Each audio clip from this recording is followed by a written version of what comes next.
It is time for Around the 412 with Smitty and Tyler.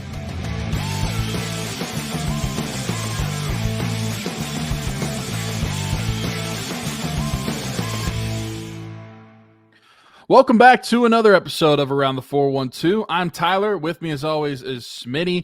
It was good to see Josh again because this is the Penguins episode. Go follow us on all of our social medias at Around the 412, whether that's on X, Instagram, TikTok, Twitter. We are X and Twitter are the same thing. Oops. We are everywhere, so go follow us on Around the 412. Also, go over to YouTube, subscribe to the channel, check out some videos. Our Steelers episodes have been popping off lately. We want to get the Pirates and the Penguins episodes also up there, so go give us a like, give some love on there as well. Penguins episode. It's our first Penguins episode in close to a month, I feel like. Maybe even, has it been longer than that? It might be exactly a month, to be honest. Exactly a month. Yeah. It's been a while because, to be completely honest, there's not a lot going on with the Penguins. There's just nothing really to talk about. And so we're not just going to come up with topics that are pointless to talk about, and we're going to wait for actual news to happen. That's why, like, I got to give a shout out to, like, Hunter and Patrick at Liar. Sorry. Hunter and Pat at Locked On Penguins, because how do you record like every day still when there's nothing to talk about when it comes I think that on a 3 days a week, but still, yeah. Even once a week, as you were seeing with us not recording, would be pretty tough. So right, yeah. So I guess a reluctant shout out to those guys. But we do have some Penguins news. The Penguins, and pretty significant news. The Penguins finally hired a new assistant head coach. An assistant coach. I don't know. Is he considered assistant head coach? I'm curious to see. I don't know that they fully announced. I was curious to see if he would get the associate head coach or associate like head had. But I think right now that the title was just assistant coach. So assistant coach. Well, either way, they hired an assistant coach to fill Reirden's shoes, and they brought in David Quinn, who was the head coach of the San Jose Sharks and was the head coach of the New York Rangers before that. What do we think? I've seen a lot of strong opinions on this one way or another, mainly negative, but like the ones that have been positive have been because Adam Fox won a Norris Trophy when David Quinn was the Rangers head coach. Eric Karlsson, 101 points, won a Norris Trophy. The only season that Karlsson and David Quinn were together in San Jose. So that's people that have kind of been of the opinion, like, yeah, he can get this power play back on track. This is a guy that gets the most out of the defense. You talk like with how many puck moving defensemen with Letang and Karlsson, this should be a good marriage for them. This makes sense for a guy to bring into the organization. He's not going to be the head coach here. You're not asking him to take on that role. The negative ones have kind of been about the track record with him. I'm curious to see, like, what is the defined, like, is that what it is? Like, you're talking about like a power play specialist here? Because he, like, Reirden wasn't necessarily, I don't know, like, I feel like that it's kind of a different quality here that you're bringing in with David Quinn than what was with Todd Reirden. So I'm curious to see what exactly the defined role for him is. But again, like, I feel like I'm somebody that's just like kind of in the middle, like wait and see. The only way that, and I'll say this, I'll preface by saying I will take issue with this if this is kind of like a fail-safe option, a fallback option, should things go south with Sullivan next season and you have David Quinn in place to promote him. Like, that is when I would take issue with it. If you were expecting this guy to be a head coach of your team at some point, man, even on an interim basis, I wouldn't be a fan of it. Even if you knew like this guy wasn't going to be the long-term solution, he's got to be a stopgap here until we find somebody else. That is when I would take issue with it. But like, as an assistant head coach, again, like, I feel like decent enough track record. And we knew this was going to happen, right? I feel like we had a conversation on here about it. Like, his ties with Sullivan, they played at BU together. They've been on each other's staffs in the past. Just a great friendship going back. When he became available, when San Jose fired him, when we were looking to move on from Todd Reirden, I was like, oh, this is slam dunk. This is going to happen. If you're a betting person, you better go place a bet on this happening. So I feel like I'm in like a very minority camp where there's two sides of a fence and I'm just walking right on top of that fence right now, going across it. Yeah, and I think that's a very fair take. I don't dislike this move. I also don't love it either. I don't love it as a potential takeover succession plan, like you were mentioning, as far as taking over Mike Sullivan's job. If that's what their safety net is, I don't love that idea.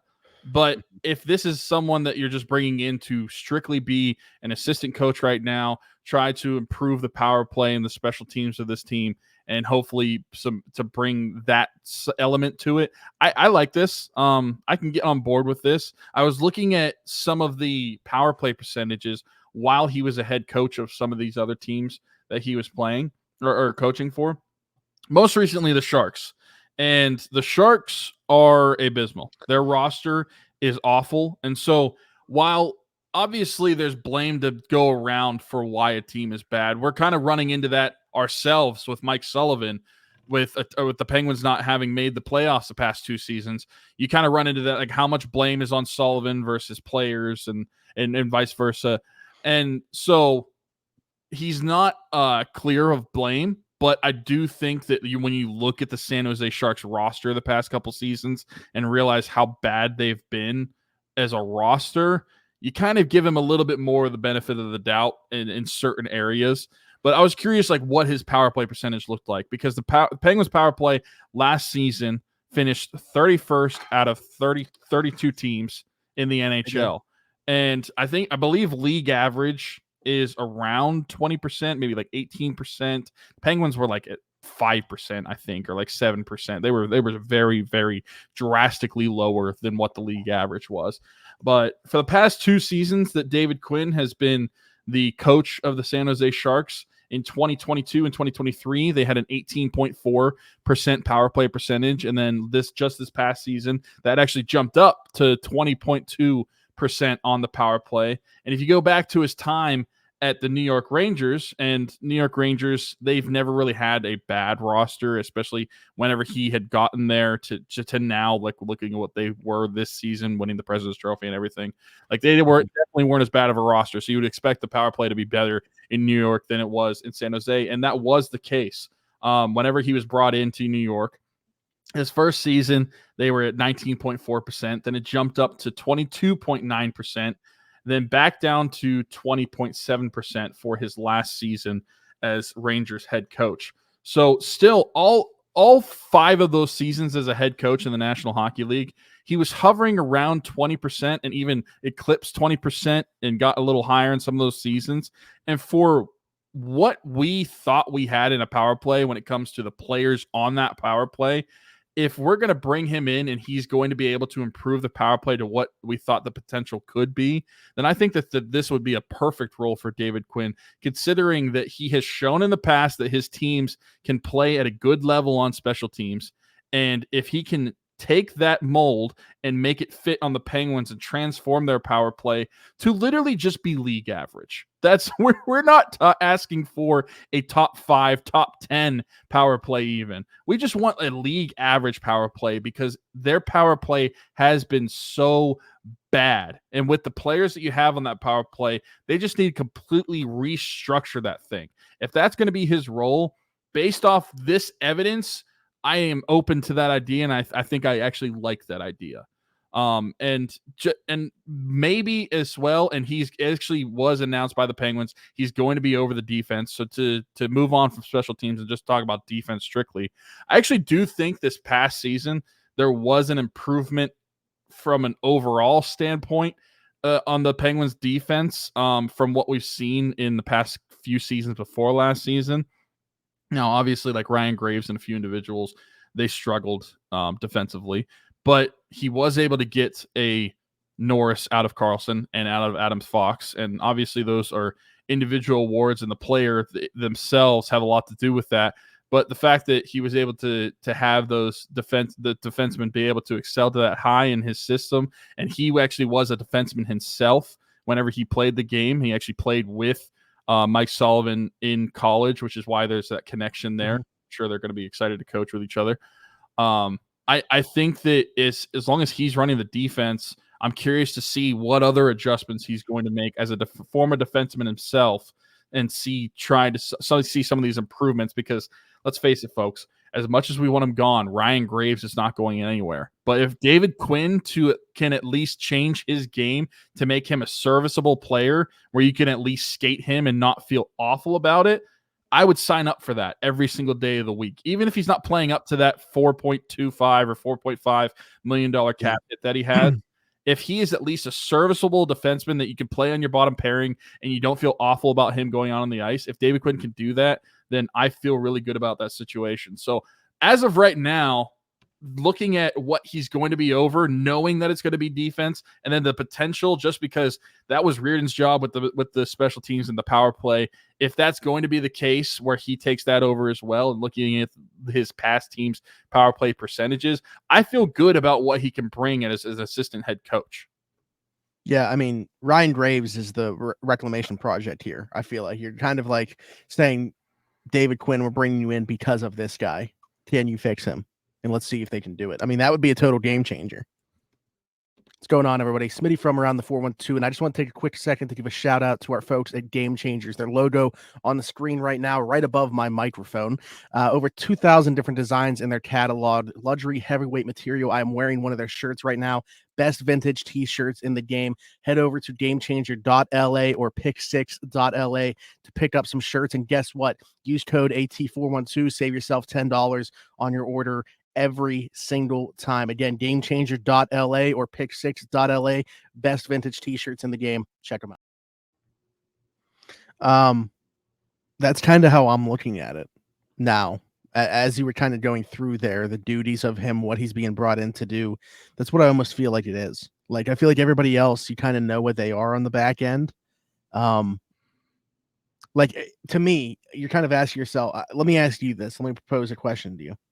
Would it make more of a difference for the Penguins in 2024 if you made Ryan Graves a serviceable player, or maybe got a little bit more offensive production from Erik Karlsson? I think if you make Graves a serviceable player, I think that you can live with the production that you got from Erik Karlsson last season. And I don't know why some Penguin fans think that the production you got from Karlsson is bad. Because he didn't have 101 points. We talked about this before the season.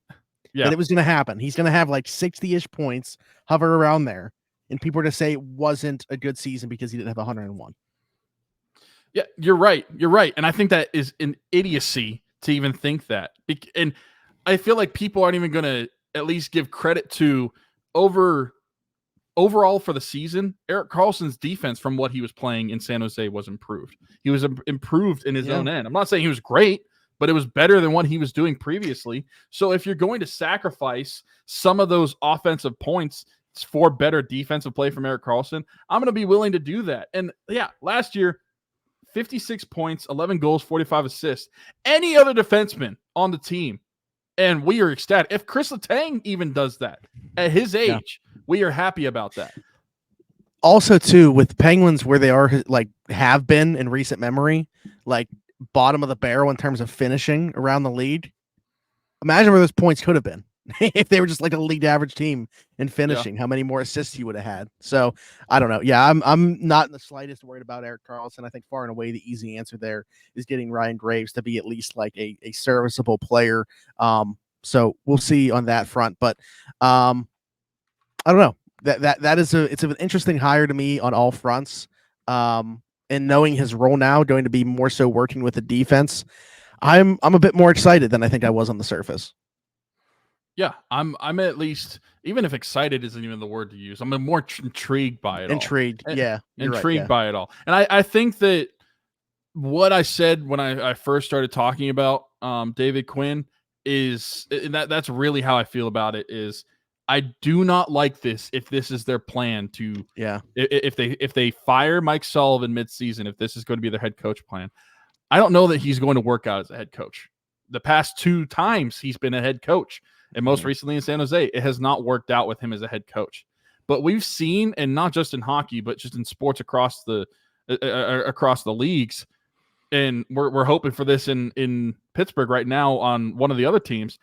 Former head coaches, even if they don't succeed as a head coach, that does not mean that they are not good assistant coaches or good specialty coaches in it's kind of funny areas. Actually, thinking about how it's a similar situation to the Steelers with Artie Smith, the offensive coordinator. Yeah, absolutely. And so I'm not going to sit here and say because he didn't succeed in San Jose and because he didn't succeed in New York that he's going to be a bad assistant coach. I think that he could bring a lot to the table that's going to improve this team. And that first area is definitely going to be defense, and we'll see about the power play. They haven't announced yet what's going to happen with the power play. Obviously, Mike Sullivan is still going to have somewhat of a say in what happens with his power play. But if I am Mike Sullivan, I'm giving it all to David Quinn because Mike Sullivan has had a say for the past several seasons. And guess what? Your power play, as much as it was Reirden's, Sullivan definitely had a say into what was going on. And any changes they wanted to make, Sullivan would have to okay that. So if that is the case, I would give it all to Quinn because clearly what you've been doing has not been working. With the players that you have on your top power play especially, it has not been working. And I should say it's not all on the coaching staff as well. Sometimes just seeing Erik Karlsson and Evgeny Malkin pass back and forth for 30 seconds of the power play was pretty aggravating. But at the same time, how much is that just laziness on the players' part versus not knowing what to do because the system that they have been taught to run is not good enough to be able to run an efficient power play? I don't know. I'm curious to see what a fresh voice in the room could do for the power play. The thing is, though, you're talking about like Erik Karlsson didn't do that in the past. So why is he doing it when he's here? Like something obviously has to be instilling in him that that's the case. You hear Brian Rust talk about it, which, by the way, what a weird thing that it was funny to see Brian Rust in an interview with Ninja talking about the Penguins power play and their playoff prospects, which, by the way, I don't agree with him. I don't think that they would have beat the Rangers had they got. I think it would have been a more competitive series than the Rangers had against the Capitals in the first round, but I still would have thought the Rangers would win I agree series. with him in the sense that they would probably be the worst matchup for the Rangers out of the teams that were fighting for that wild card spot. But I don't think that they were beating the Rangers. No. But the power play stuff was interesting to me just because it sounds like, at least him talking, he knew what the issues were. They just weren't able to fix them. And that's what's so much more frustrating. Like if you're going to say they're saying that you're trying to be too precise, you're trying to set up the perfect play. You know that the talent's there, but maybe making one too many passes. Like these are all things that can be corrected. So why weren't they able to do them? And that's why, to me, it does fall more on the coaching than the players. Reirden was obviously going to be the guy to go instead of Sullivan, but Sullivan we know has a hand in the power play and maybe even a bigger hand now that Reirden isn't here. So like, who's it going to fall on now if it doesn't work? I don't know. We'll see. They have to announce who's going to be coach of the power play first because we still have no idea. David Quinn, he could come in and he has nothing to do with the power play at all because they haven't announced that. I doubt that. I really think that it's going to be him. And seeing some of the success that he had, like last year with the San Jose Sharks having a 22% power play, is that what it was, or 20%? It was 20.2%. Last year with the San Jose Sharks roster that he had, being able to have a 20% power play percentage, he should be able to come to Pittsburgh, say I'm the power play coach, and I would expect Pittsburgh to at least match that with the skill set that they have. I see no reason why they wouldn't, unless our superstars finally hit that wall dead in the face and absolutely fall off a cliff. I see absolutely no reason why they can't improve upon what they've been doing. They were 31st in the NHL last year. It's not going to be that hard to get better, and it's going to be even harder to get worse because you're only fighting for one team to get worse.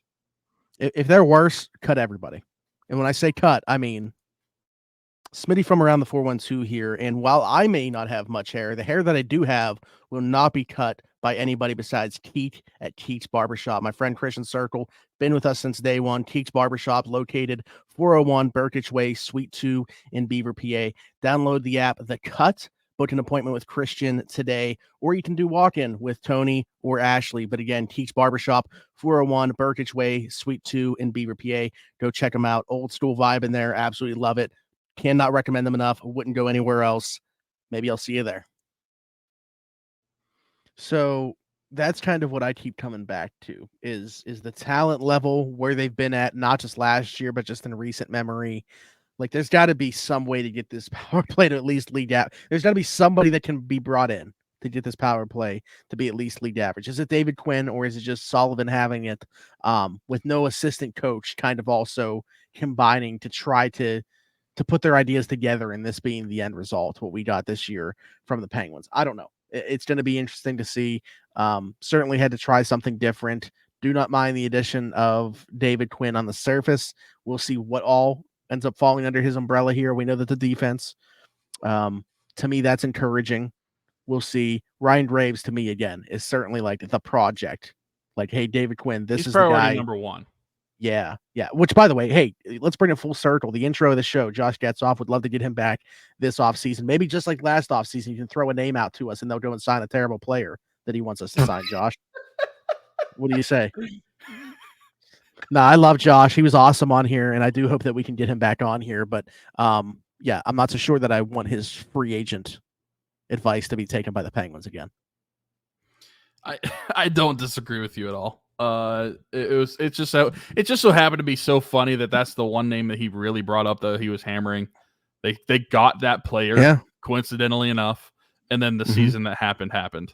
Yeah, to be honest, like I think that we were all three of us were like, okay, yeah, that's a guy that makes sense, but we didn't know that it was going to be for 6 years for the amount of money that it was. Yeah, that's very true.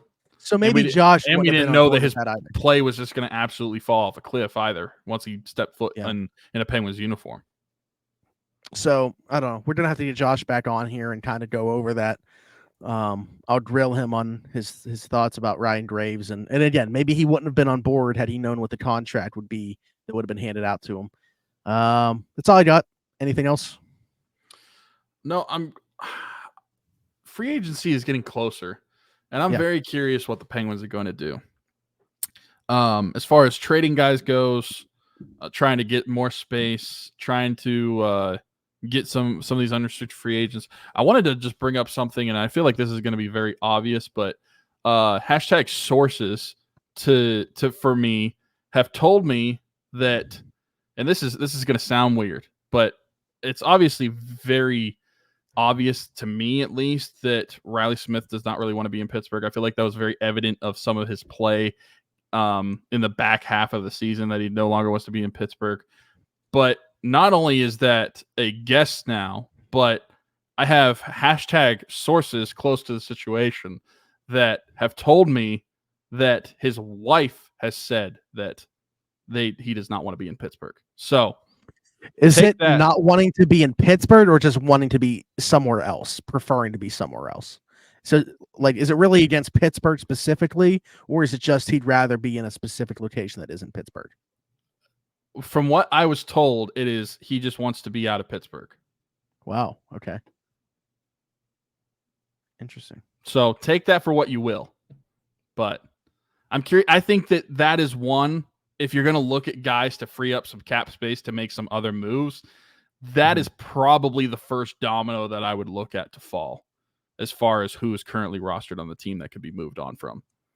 Because he has at least somewhat of a significant cap bump to be able to make a move for it, because he has $5 million of cap space. You freed up that $5 million in a trade, and let's say it's not even a trade that they're taking on more cap to fill up some of that. Maybe it's for a prospect and a player or whatever you're getting out of that sort of trade. If you free up that $5 million, don't take on any more NHL cap space, you're sitting at over $18 million of cap space then instead of $13 million. So you start to feel a little bit better, a little bit more room in where they can take this in the offseason. I'm very curious as to what they're going to do, but I would expect that if there's going to be trades to be made to free up some cap space for the Penguins, that to me would be the first one to say that that's going to fall first. Yeah. I mean, okay. I mean, like, now knowing that, like, I think it makes it more like, but it was already to me a likely possibility. Like we thought about last year's trade deadline. Yeah. Like I thought it was going to happen then. So yeah, that certainly makes sense. That jives for me. I do think that they'll move on from Riley Smith this offseason. Looking at there's nothing there. Like, free agency is so shallow too. Not a good free agency class. So going to be very interesting. Dubas probably has an easier path to upgrading this roster through trades than free agency. Yeah. I mean, unless they do what our friend Anthony said in our group text, and for your birthday wishes, you should just wish for Jake Gensel and Sam Reinhart. And Sam Reinhart. Yeah. So you just have to trade Riley Smith, Ricard Raquel, get Ryan Graves' contract off the books, maybe Tristan Jarry as well. Yeah. Very easily accomplishable, Anthony. Thank you. Yeah, I'm curious real quick. I want to know if those are the top two free agents as far as like points goes. Sam Reinhart. Oh, Steven Stamkos is in between them. So it's Stam Reinhart and then Stamkos and then Jake Gensel. Mm-hmm. Man. Could you see the Penguins going after Stamkos? I kind of see it. I could see it, but in that same breath, do you want to make this team any older than they already are? No, I'm like, I don't know if I would do it. I could see them doing it. Yeah, I think that can make sense. But why? Because I think that they're going to fall in love with. I think they're going to be looking for what he brings on the power play. Like, I think that is going to be. They're going to identify players that they think specifically are going to help out the power play. And I think that shot from the point, from the circle. Well, if that's the case, then let's go trade for Cale Makar. How about that? All right. Yeah, that was. I think that let's trade for Connor McDavid and Cale Makar. I think those are very rational ideas. Yeah, but no, I think you're right. I think that's a very good point. I mean, just looking at free agencies, why don't we just offer sheet Lucas Raymond from the Detroit Red Wings? What a player he's turned into. He's very good. Yeah. He's also only 22 years old. I love that. I love that part of it. Anything to bring the average age down of the. Are they the oldest team? I think they're the oldest team. Actually, no. Yeah, Jeff Carter's gone. Yeah, Washington was older than them last year anyway, too. But yeah. R.I.P. Sweet Prince. Not actually R.I.P. Shouldn't say that, but people might take that the wrong way. Heck of a career for Jeff Carter. Yeah, heck of a career for Jeff Carter. Appreciate the contributions, but I think everybody's pretty happy to be able to be alleviated of that cap hit now for the Penguins and move on. Yeah, I don't have anything else. We'll see how this whole thing plays out. Excited for free agency. I would assume from this point forward, you will, because of Tyler mentioning we're only a couple weeks away from free agency, right? So I'm sure we could find out or figure out ways to provide Penguins type of content. So I would say that the Penguins podcast probably back on a weekly basis, starting with this episode. So be sure to like, subscribe, hit that notification bell, all that good stuff. Got to give one final shout out to another one of our sponsors, Everything Custom Designs. Go check out her merch, new merch with 3 different designs dropping this weekend. So by the time you guys are watching or listening to this, it might be live, hopefully, or if not, should be in the very near future. But we will obviously have the link to that and stuff in the description. But until then, take it away, Smitty. Need a custom t-shirt, hoodie, tumbler? Stop what you're doing. Don't go anywhere else. Check out the link in the description. Everything Custom Designs. Our friend Haley Wagner, small business. She can do all that for you. She even does Around the 412 merch, t-shirts, hoodies, long sleeve tees, bunch of different stuff. I even got a tumbler from her as well. So go check out the link in the description. Goes directly to her Facebook page. All of her stuff can be found there. Again, Everything Custom Designs. Haley Wagner. She does great work. Can't recommend her enough. Go check it out.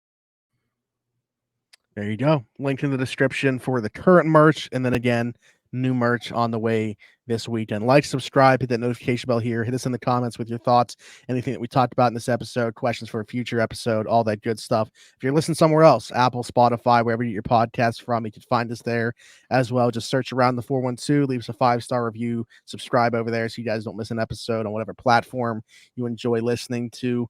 Follow or like us on everything, Twitter/X, Instagram, Facebook, TikTok, all that good stuff. We can be found there at Around the 412. For Tyler, for Smitty, this has been the Around the 412 Penguin Show. We'll see you next time. Bye-bye.